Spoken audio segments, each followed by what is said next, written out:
Mesdames, Messieurs, chers amis, chers auditeurs et auditrices, nous sommes très contents d'être avec vous en ce soir.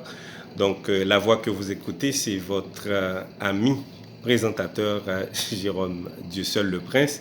Donc là, nous avons le privilège et le bonheur d'avoir cet entretien avec le responsable du centre Synergie, Monsieur Evans Abelard, qui va certainement nous parler du projet du centre Synergie, à qui nous disons rapidement bonjour Monsieur Evans Abelard. Alors bonjour, mon nom est Evans Abelard, je suis ingénieur de formation et je suis le président du groupe du centre Synergie 94 34 12 52 Québec Inc. Parfait. Alors, dites-nous, Monsieur Abelard, on a entendu parler du projet Synergie. C'est un projet assez intéressant et tout le monde en parle actuellement. C'est pour cela qu'aujourd'hui, nous avons la possibilité de vous rencontrer pour que nous puissions avoir beaucoup plus d'informations par rapport à ce projet-là, par rapport à ce que vous mangez en hiver. Alors l'idée du projet, c'est de résoudre une problématique au niveau du transport rémunéré. Alors on sait tous que depuis l'avènement de Uber, les chauffeurs de taxi se sont retrouvés un petit peu le bec à l'eau. Pour plusieurs raisons, parce que Uber a pris une part importante du marché et l'industrie ou les joueurs de l'industrie n'étaient définitivement pas prêts à faire le virage numérique. Alors nous sommes là pour créer un environnement dans le but de permettre aux acteurs de l'industrie du transport rémunéré, que ce soit du taxi, que ce soit du covoiturage comme Uber ou que ce soit de la livraison,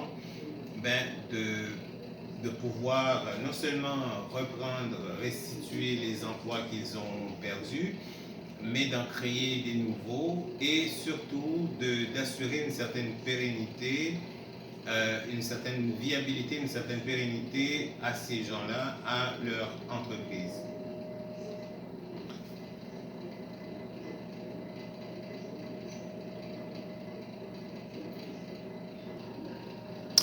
Donc voilà, on a bien compris, mais dites-nous, Monsieur Abelard, comment peut-on arriver à la solution du problème? Comment peut-on vraiment résoudre ce problème dont vous venez de parler? Alors nous, l'idée, ça a été de créer un consortium qui est formé d'une Inc., qui est une compagnie de gestion de portefeuille technologique. Nous avons aussi une entente avec une coop de Vertières et l'association des travailleurs du taxi de la communauté haïtienne. Donc dans ce consortium, on comprend bien que le bras marketing du consortium, ça sera définitivement les associations et la coop. Pourquoi? Parce qu'ils vont pouvoir offrir des services, par exemple l'entretien de leurs véhicules, les facilités de financement, la location de véhicules à leurs membres. Et pour la coop, pour ce faire, va définitivement sous-contracter ces services-là, la plupart des services, par exemple au garage, le service d'entretien de véhicules, ça sera confié au garage, puisqu'on a un garage dans le consortium. Les services technologiques, ce sera l'apport de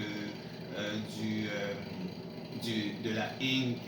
Qui amène une entente avec EVA, entre EVA et la coop, dans le but de permettre aux chauffeurs d'accéder à un système numérique de la même force que Uber et avec en plus la possibilité ou la fonctionnalité de faire du taxi. Maintenant, évidemment, une des choses importantes de cette entente du consortium est de permettre à cette industrie de prendre la courbe verte. Donc nous allons attaquer, nous sommes déjà en train de le faire, d'attaquer sur 3 fronts. Le premier front, c'est le passage aux véhicules strictement électriques avec assez d'autonomie et avec des conditions qui permettent définitivement d'adopter un comportement vert tout en économisant énormément sur les frais d'opération. Je vous donne un exemple. Quelqu'un qui voudrait s'acheter une auto à 20 000 $ pour faire soit du taxi, soit du Uber-like, eh bien, quand on compare avec ce qu'on a été chercher, nous, avec GM, avec la Bolt, c'est la Bolt qui est un véhicule complètement électrique et qui va coûter seulement 125 $ par semaine, qui serait l'équivalent du coût du gaz d'un véhicule à 20 000 $. Donc le calcul, il est très simple.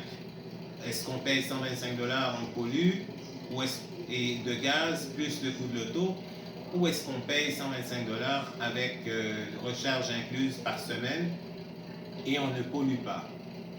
Maintenant, comment les gens, comment les chauffeurs, comment les joueurs peuvent avoir accès au financement?